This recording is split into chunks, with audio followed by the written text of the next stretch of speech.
So, Mimir, why did Freya spin your face? No. Speak of Baldur. He claims nothing harms him. Aye, Baldur is blessed with invulnerability to all threats, physical or magical. Boasting of a god. Everyone has a weakness. Not him, I'm afraid. Baldur is blessed with invulnerability to all threats, physical or magical. You just said that, Mimir. Did I? What is the source of this power? Well, as I recall, it involved, a spell? Mimir? Parts of my brain must still be coming back to life. Just need a moment to finish waking up. Hope he's not broken.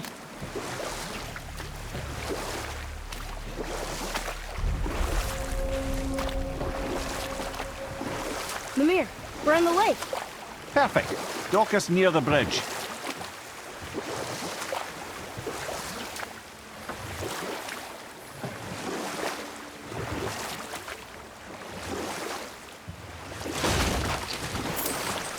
Mimir, you never did tell me why Freya spit in your face. Well, she blames me in large measure for her present circumstances, and not totally without reason. It all goes back to the long war between the Aesir and Vanir. Prior to that, wars for the Aesir were easily won, but the Vanir had proved their equal and exacted devastating damage. Both sides suffered tremendous losses, and for many of us, quite frankly, war was simply no fun anymore, but a rather senseless waste of precious life. Wouldn't you agree, brother? Precisely. Enough was enough. And at last, Odin's most brilliant advisor became determined to find a more enlightened path. Enough. No stories. Not while on foot. Our focus is the road. Come. Ed, how do we speak to the serpent? There's a horn on a platform at the middle point of the bridge. Take me to it. Finally, that horn.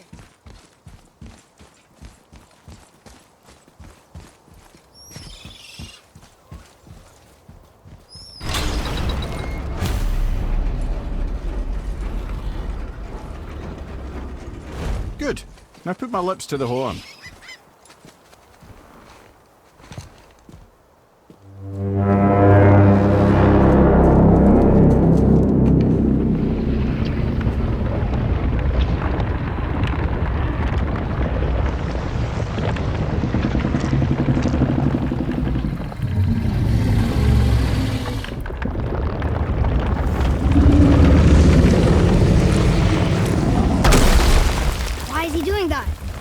Odin had that statue made in honor of Thor. And seeing as the world serpent absolutely abhors the fat dauber, he was probably sick of looking at it. But doesn't that hurt? Well, he and Thor have a bit of an unpleasant history between them. Or they will, anyway.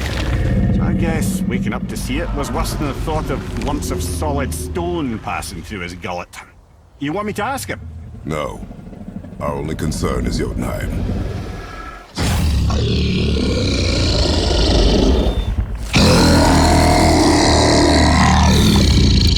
All right, wish me luck.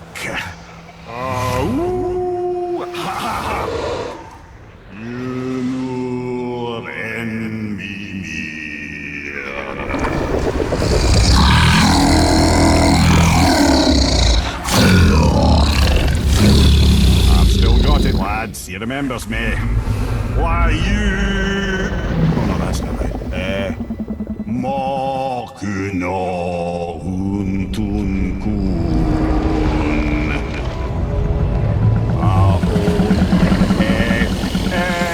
Ekono tunno vunora.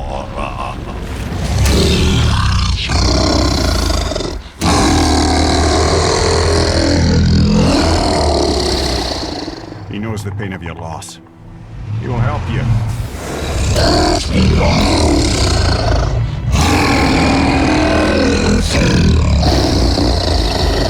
Efniun Fogur. Curious. What is it? Oh, nothing to be concerned about. What is he doing? Making sure we're headed in the right direction. Listen closely now. We need two things to get us into the land of the giants. First, we need to learn the travel rune that opens realm travel to Jotunheim. Second, We need to carve that rune into the special gateway. That one on the peak where we first met you? Correct. Except the giants, in their infinite wisdom, saw to it that no ordinary chisel would do the job. Only the tip of a magical chisel opens that gate. Luckily, I know where it is, and it's not far. You looked kind of mad for a moment there. Now that, you thought I said you were friends of Odin. You'll forgive me. I've never spoken the ancient tongue sober.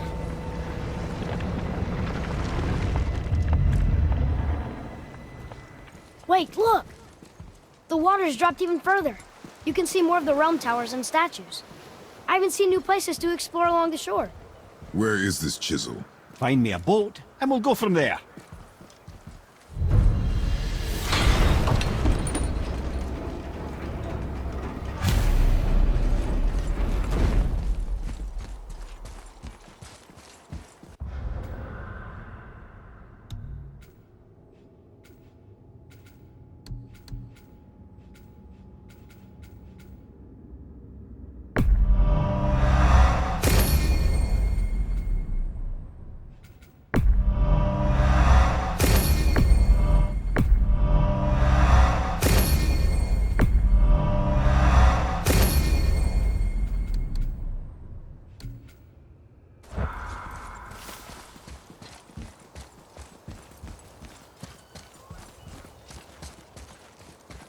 So when we get to the boat, we can either look for that special chisel now, or go exploring for a little while.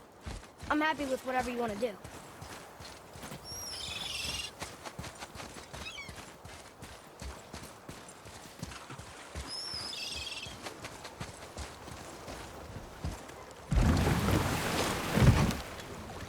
Which way to the chisel? Keep rowing towards the statues of the oarsmen, then thread past between them.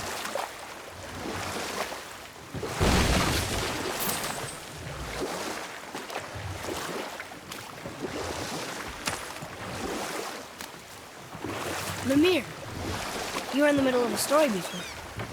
So, how did this advisor of Odin's try to end the long war? He set about to broker a peace between the gods. It took some convincing, but ultimately Odin was persuaded to marry his deadliest enemy, a certain Vanir goddess, legendary not only for her fertile beauty, but her genius at the very Vanir magic that Odin had long aspired to master. Freya married Odin? What was in it for her? It was a sacrifice to protect her people, a selfless act of love. Truly, she deserves better than she got. But of course, there's more to that story.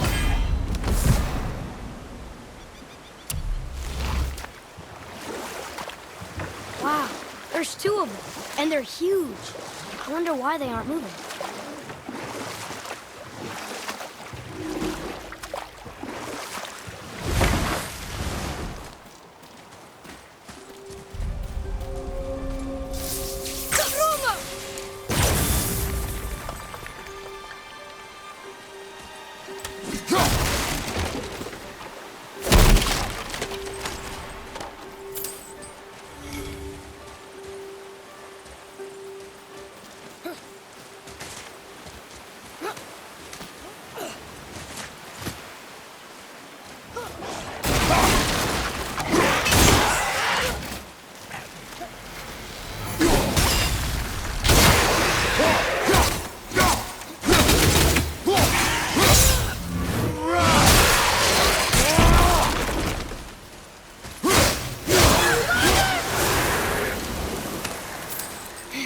I think I'm getting better at this.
can't believe Odin and Freya were ever married.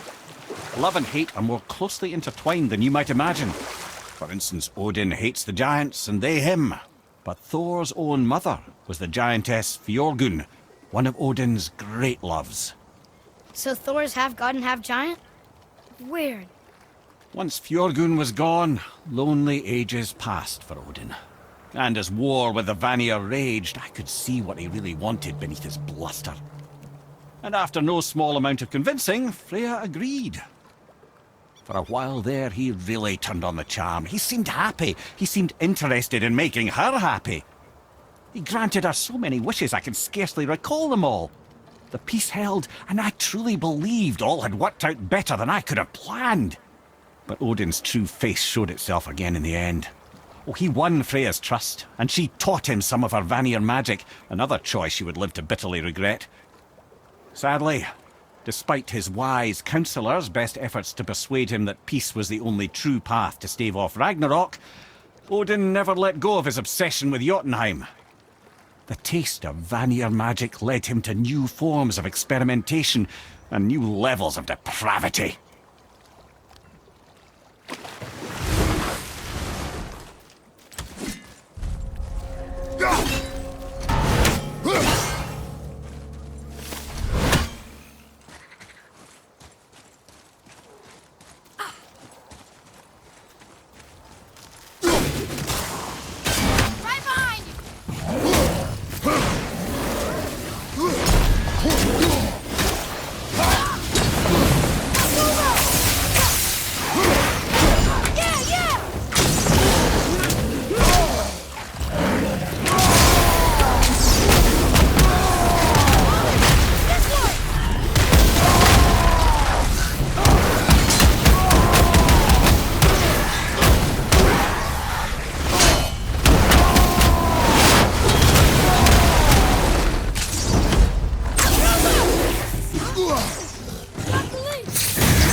Tough fight.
this is where the tower to Jotunheim should be. Feels strange somehow. No doubt some arcane magics were involved. I would be not at all surprised to learn you were sensitive to that.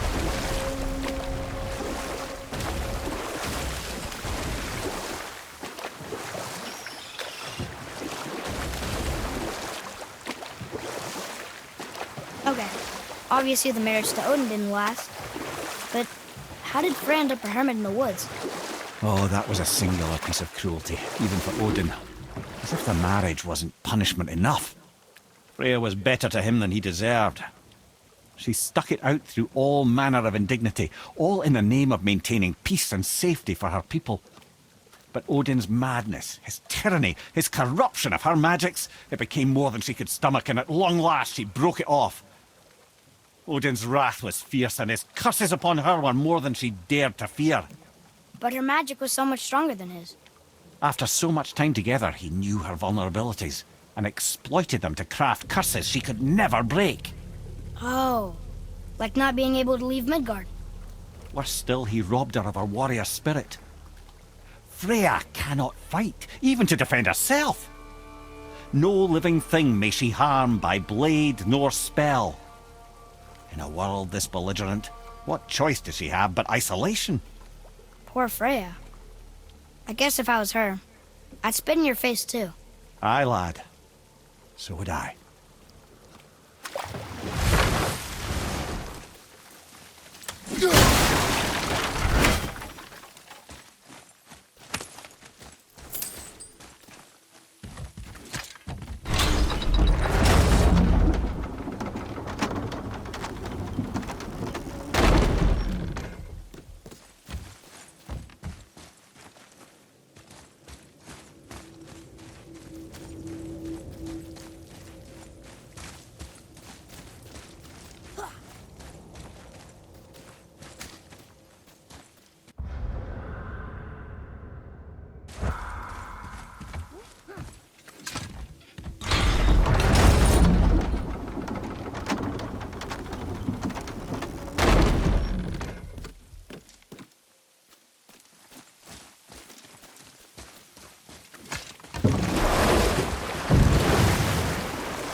Okay,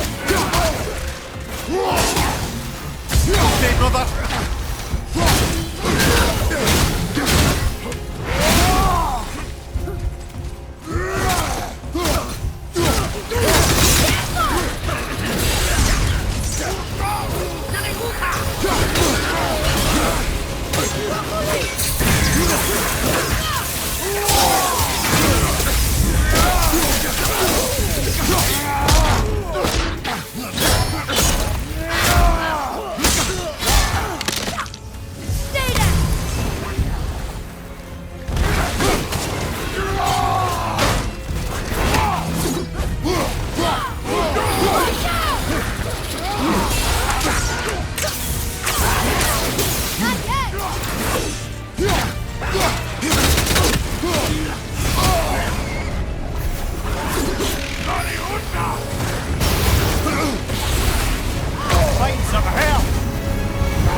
Looks like we got them all.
The mirror. There was a shrine about a giant lady with lots of books and visions. Ah, that would be Groa, the Knowledge Keeper. She was a gifted sorceress who gathered every tome of arcane wisdom she could find in the realms, all in the hopes of augmenting her powers of prophecy that she might find her lost husband, Arvandil. But it was not her husband she would glimpse in her visions, for it was Groa, seeing longer and farther than any before or since, who witnessed Ragnarok, the end and the beginning. When Odin caught word of her ultimate prophecy, he maneuvered to obtain her knowledge and hoard it for himself. Groa knew Odin as a long-time patron of her services, and so she welcomed him into her library as a friend. What she did not know is that Odin himself was behind her husband's disappearance, having used his enchantments to conceal his death at Thor's hands from her sight. Smiling, jealous Odin took her by the throat, and with his very hands he stole her library and her life for his own. I always knew Odin was bad, but that's just... Ruthless, barbaric, heartless? That's Odin. In fact, we would do well to sit here in silence for the next few moments and reflect on Odin's capacity for cruelty. And so... Reflect longer.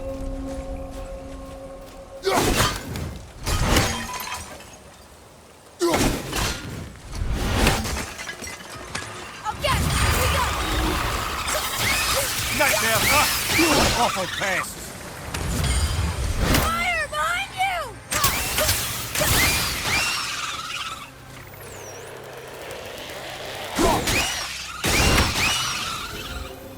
How'd I do? I see improvement.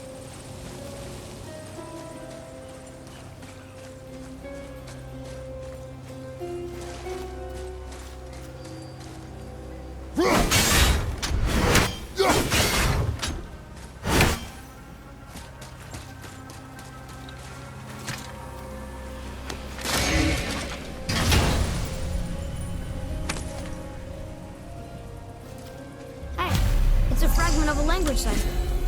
We should look for more like this.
Ed, You are full of stories.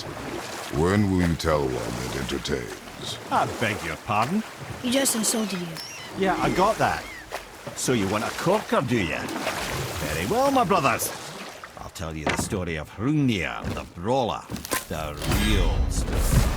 There was a huge battle, right? His shrine had him in the middle, fighting off Aesir. A pretty story, but no. Hrungnir, you see, was born with neither head nor heart.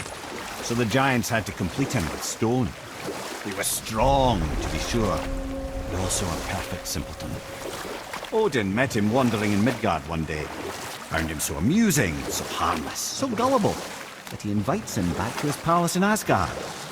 There he gives Hrungnir his fill of mead, and goads him into all manner of boasts and antics, all for the amusement of the court. I was there. I saw the Aesir laugh as Hrungnir leapt upon his shield and swore he'd kill us all and take our womenfolk back to Jotunheim. Then Thor shows up. And does he laugh? Oh no. Thor takes one look at the drunken stone buffoon and brings down Mjolnir on his head so hard that he's got chunks of Hrungnir in his own skull to this day. Thor is so startled by the face full of rock, he doesn't notice Hrungnir's body topple right onto him with a sickening crunch. And again, the roars of laughter echo through the palace halls. That's an awful story, Mother. Nothing like the ones Mother told me. You know what? I'll tell this one later.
We're not getting in there without a key.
Come here.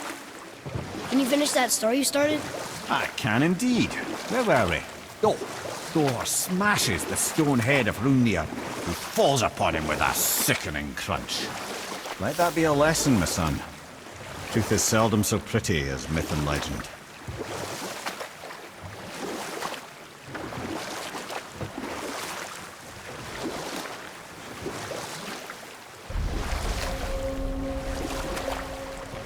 I see something down there.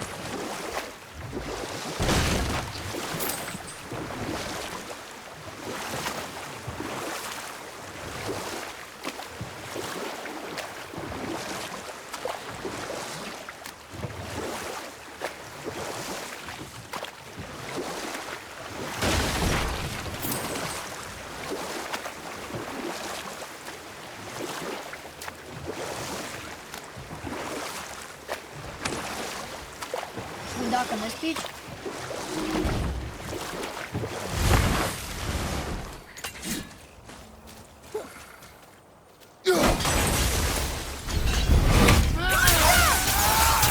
Almost there!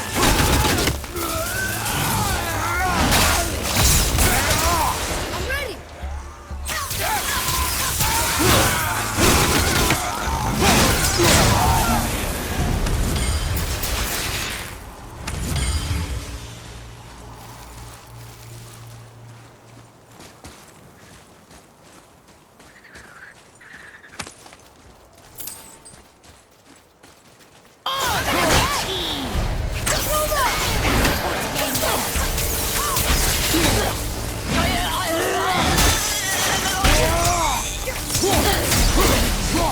I'm set!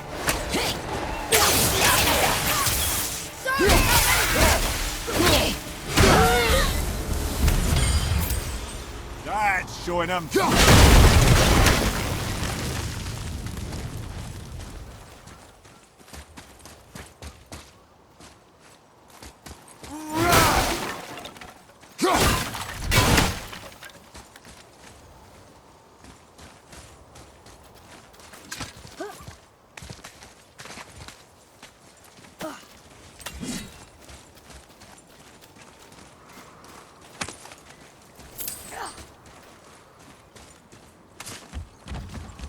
Boy, Yes, sir.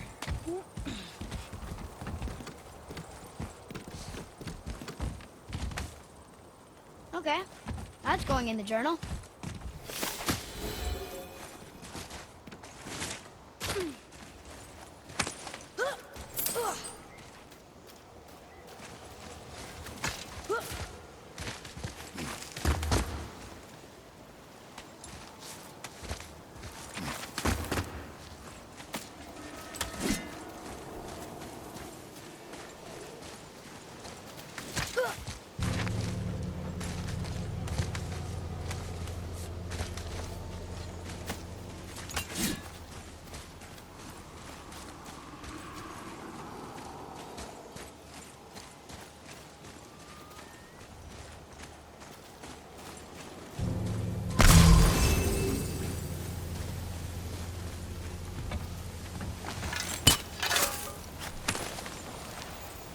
Found it!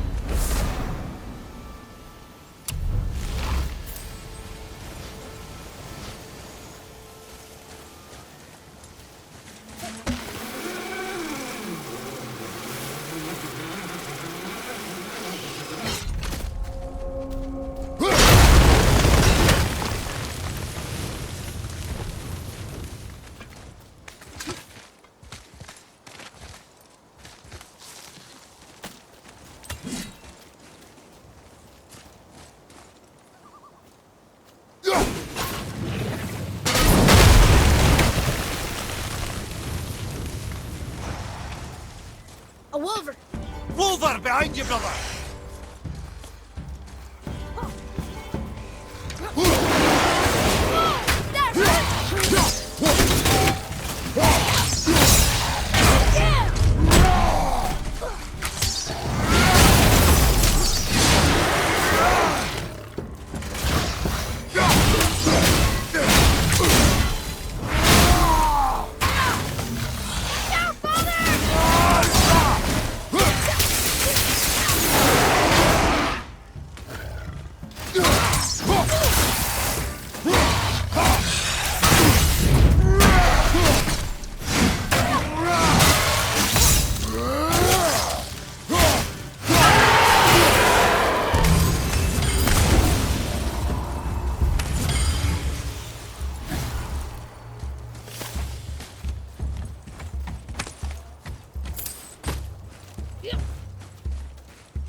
boy. Yes, sir.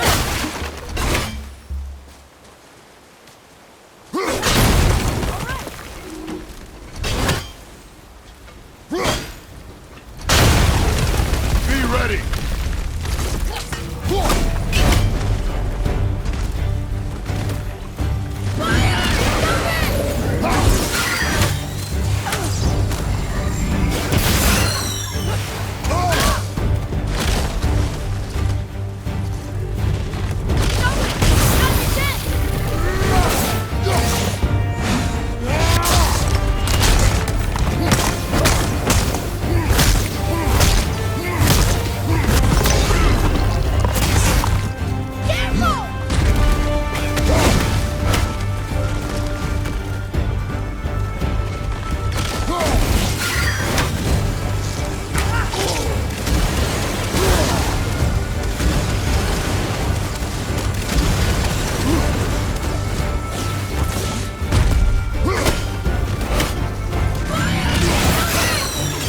have a question.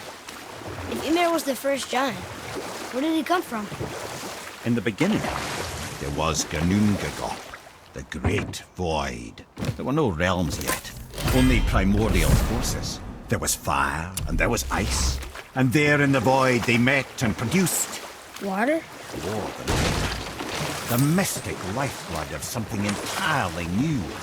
From this water, Ymir took form and became a being of pure creation and chaos, mother and father to all that came after. Even the Aesir? Aye. Every god, man, and beast came first from Ymir's flesh.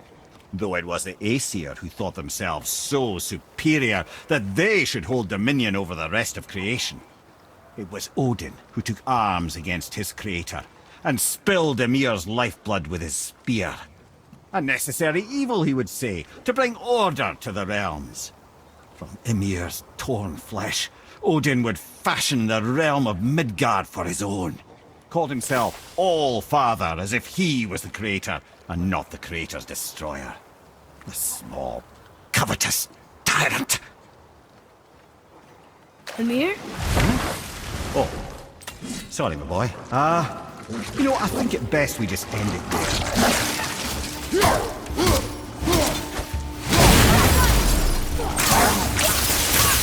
I'm not ready!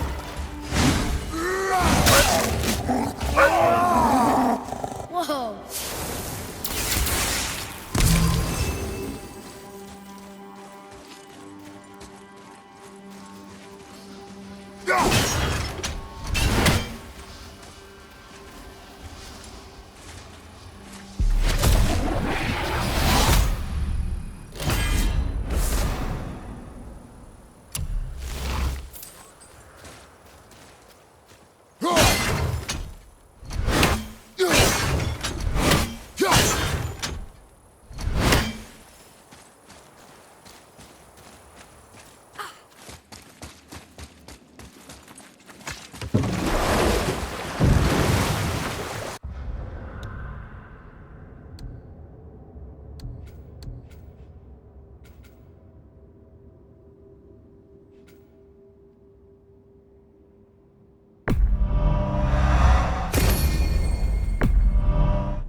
There's something down there.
tell me about that giant lady with the bow. She was called Skadi, Queen of the Hunt. Her father was Thiotzi, who could take the shape of any wild creature, and taught Skadi how to hunt them all. From the ribs of pack beasts, she fashioned second feet, allowing her to glide upon the snow so no animal could evade her. She became a huntress beyond compare, even to any god. Odin himself wanted her for his bride, believing she would bear him strong sons. But she spurned his affections, and for that insult, Odin vowed revenge. It was put forth that the Aesir were plagued by an eagle who would steal the precious golden apples of Idun. Not even the finest archer among the gods could bring it down. Odin knew that Skadi could not resist the temptation to prove herself superior, and so she joined the hunt. Skadi tracked the eagle as it flew where she alone could glide, and loosed an arrow from her unerring bow. When she collected her quarry, she found no eagle at all, but her own father, poor Thiotzi, slain by his own daughter. She was overcome with grief and shame, for there is nothing nature so reviles as a child who kills their parent. Skadi succumbed to her fate as winter's blanket fell, holding her father as the mountain held her in an embrace to last eternity. Well, that was sad. Aye. There aren't many happy endings for the giants in the